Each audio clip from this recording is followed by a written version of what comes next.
Hai semua, kembali lagi. Pada kali ini kita akan membahas mengenai apresiasi prosa fiksi, yakni apresiasi cerpen Rumah yang Terang karya Ahmad Tohari dari segi amanatnya. Terlebih dahulu kita akan membahas mengenai biografi singkat dari Ahmad Tohari. Ahmad Tohari lahir pada tanggal 13 Juni 1948 di Tinggar Jaya, Jatilawang, Banyumas, Jawa Tengah. Beliau merupakan sastrawan dan budayawan kebangsaan Indonesia. Ia menamatkan SMA di Purwokerto. Karyanya yang paling terkenal, Ronggeng Dukuh Paruk, sudah diterbitkan dalam berbagai bahasa dan diangkat dalam film layar lebar yang berjudul Sang Penari. Ia pernah mengenyam bangku kuliah, yakni Fakultas Ilmu Kedokteran Ibnu Khaldun, Jakarta pada tahun 1967 sampai 1970. Fakultas Ekonomi Universitas Jenderal Sudirman, Purwokerto 1974 sampai 1975 dan Fakultas Ilmu Sosial dan Ilmu Politik Universitas Jenderal Sudirman tahun 1975 sampai 1976. Tulisan-tulisannya berisi gagasan kebudayaan dimuat di berbagai media massa. Ia juga menjadi pembicaraan di berbagai diskusi atau seminar kebudayaan. Cukup sekian biografi singkat dari Ahmad Tohari. Selanjutnya kita akan membahas mengenai apresiasi amanat dari cerpen Rumah yang Terang karya Ahmad Tohari. Cerpen ini bercerita tentang sebuah desa yang baru saja dimasuki listrik. Semua warga berbondong-bondong untuk memasang listrik. Mereka juga membeli peralatan elektronik untuk melengkapi rumah mereka.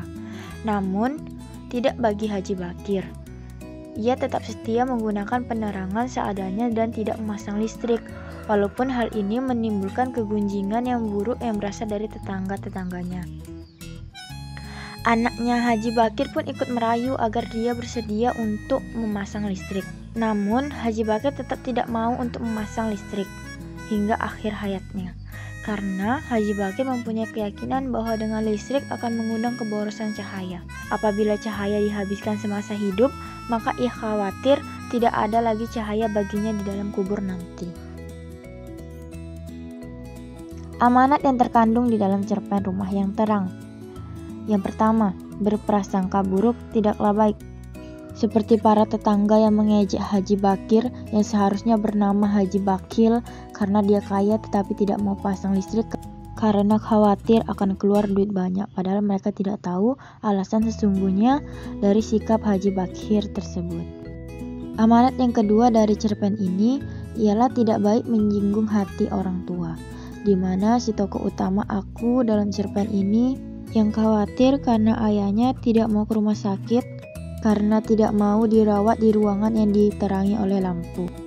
Tanggapan dari Haji Bakir sendiri ialah rasa tersinggung yang terpancar dari mata beliau yang sudah biru memucat. Digambarkan bagaimana sosok si Aku sebagai anak Haji Bakir yang merasa malu akan dirinya sendiri karena telah berkata seperti itu kepada ayahnya. Dan amanat yang ketiga adalah sabar dan ikhlas menerima pendapat orang lain, di mana tetangga yang sering mengolok-olok Haji Bakir yang ketika beliau sudah meninggal berkata kepada anaknya, "Nah, lebih enak dengan listrik ya mas," kata mereka.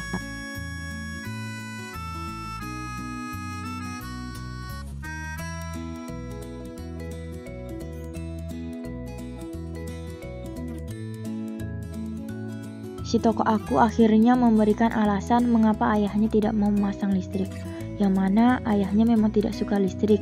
Beliau memiliki keyakinan hidup dengan listrik akan mengundang keborosan cahaya. Apabila cahaya dihabiskan semasa hidup mereka, maka ayahnya amat khawatir tak ada lagi cahaya bagi beliau di dalam kubur. Para tetangga yang mendengar alasan tersebut terdiam dan menundukkan kepala. Si tokoh Aku yang awalnya juga akan mendapatkan celotehan juga menunduk dan merenungkan kata-katanya. Berdoa kiranya ayahnya mendapat cukup cahaya di alam sana. Cukup sekian yang dapat saya sampaikan mengenai amanat yang terkandung di dalam cerpen Rumah yang Terang karya Ahmad Tohari. Terima kasih. Dan sampai jumpa di konten-konten selanjutnya. Jangan lupa like, komen, dan subscribe.